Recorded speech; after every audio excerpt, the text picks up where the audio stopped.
Assalamualaikum warahmatullahi wabarakatuh. Nama saya Irfan Gumelar dengan NIM 11930300042. Mata kuliah Hukum Administrasi Pemda semester 5, jurusan Hukum Tata Negara, Universitas UIN Bandung. Baik, di sini saya akan mereview dari pertemuan 9 sampai pertemuan 15 untuk melengkapi tugas ujian akhir semester.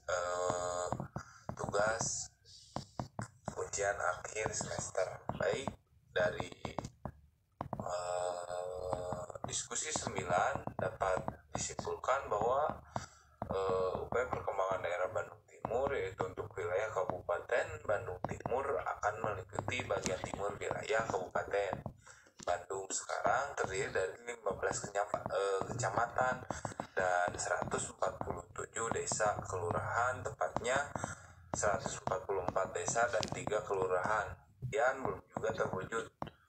Rencananya Kabupaten Bandung Timur akan memiliki pusat pemerintah yang berlokasi di Kecamatan Rancaike. Lalu dari diskusi 10 dapat disimpulkan bahwa upaya perkembangan daerah Garut Selatan adalah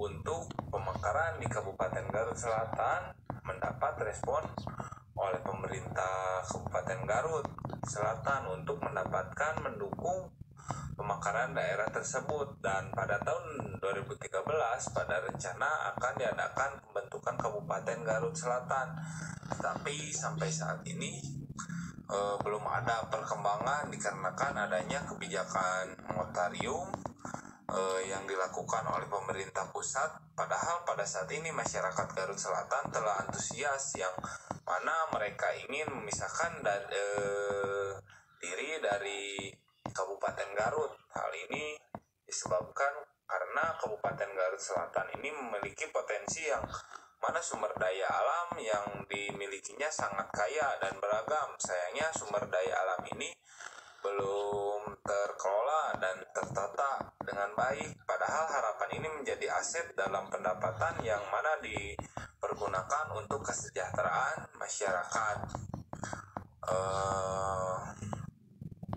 Diskusi 11 yaitu mengenai upaya perkembangan daerah Sukabumi Utara. Pada beberapa hal yang perlu diperhatikan, pemekaran daerah pada dasarnya adalah upaya meningkatkan kualitas dan intensitas pelayanan pada masyarakat. Dari segi pengembangan wilayah, calon daerah baru yang akan dibentuk perlu memiliki basis sumber daya yang harus seimbang antara satu dengan yang lainnya. Hal ini perlu diupayakan agar tidak terjadi disparitas yang mencolok pada masa yang akan datang. Lalu dari pertemuan ke-12 yaitu tentang otonomi khusus daerah istimewa Yogyakarta. Analisa dari otonomi khusus di Yogyakarta yaitu melalui dari pasal 7 ayat 2 yang menjelaskan tentang apa saja yang menjadi keistimewaan pemerintah daerah ini hingga batasan-batasan yang dimiliki dalam menjalankan otonomi khusus berdasarkan teori demokrasi. Pada teori demokrasi yang dititik beratkan adalah pemerintah dengan rakyat yang memiliki kedaulatan tertinggi sama haknya dengan amanat konstitusi. Namun pada pelaksanaan otonomi khusus, kecuali dalam beberapa hal yang seperti memilih kepada daerah dalam hal ini gubernur dan wali gubernur yang ditetapkan oleh Undang-Undang Nomor 13 Tahun 2012 merupakan seorang sultan Kesultanan Yogyakarta Hadiningrat dan ditentukan berdasarkan garis keturunan.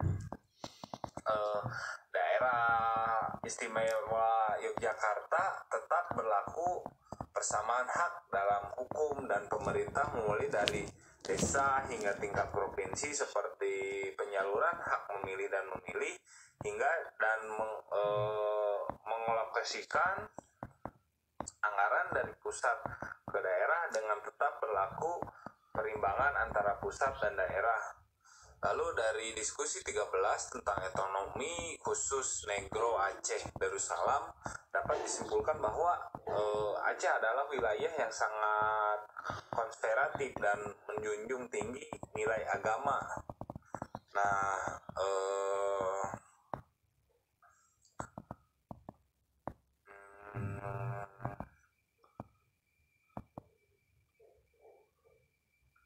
bahwasanya Aceh adalah wilayah yang sangat konservatif.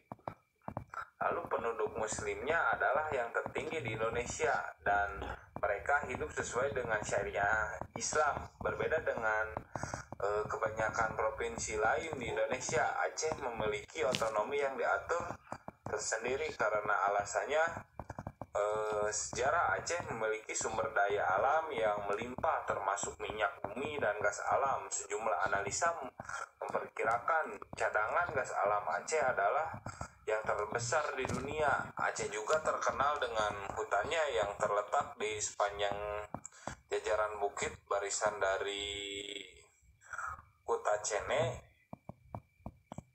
di Aceh Tenggara sampai Ulu Masen di Aceh Jaya.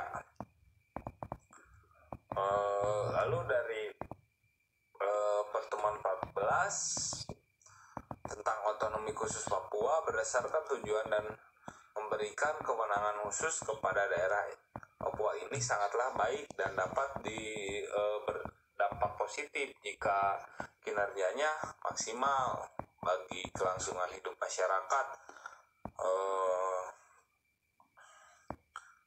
Lalu pertemuan 15 adalah tentang otonomi khusus DKI Jakarta, yaitu Provinsi DKI Jakarta sebagai satuan pemerintah yang bersifat khusus dalam kedudukannya sebagai ibu kota negara kesatuan Republik Indonesia dan sebagai daerah otonomi memiliki fungsi dan peran 16 yang penting dalam mendukung penyelenggaraan pemerintah negara Kesatuan Republik Indonesia berdasarkan Undang-Undang Dasar Negara Republik Indonesia tahun 1945. Oleh karena itu perlu diberikan kekhususan tugas, hak, kewajiban, dan tanggung jawab dalam menyelenggarakan pemerintah daerah.